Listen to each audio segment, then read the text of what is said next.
Hey guys, just wanted to let you know there's a brand new installment in the Vulkan API tutorial series from CUDA Education.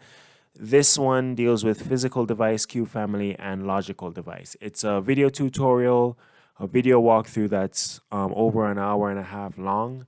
That is basically the most efficient way for you to learn the Vulkan API and get up and running on the internet, bar none.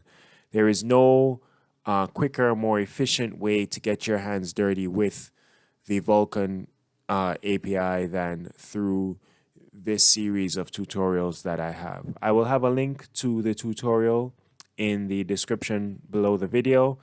Definitely check it out.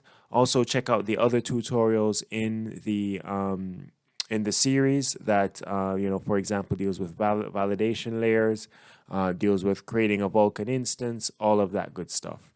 Vulkan is the future. Vulkan is faster and more granular in terms of your control and ability to take advantage of your GPU than OpenGL. So it's definitely worth the effort to learn the Vulkan API because the world is moving in that direction anyway.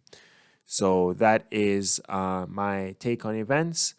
Definitely looking forward to making more tutorials and learning Vulkan myself and just getting really advanced with Vulkan. All right, thank you for watching.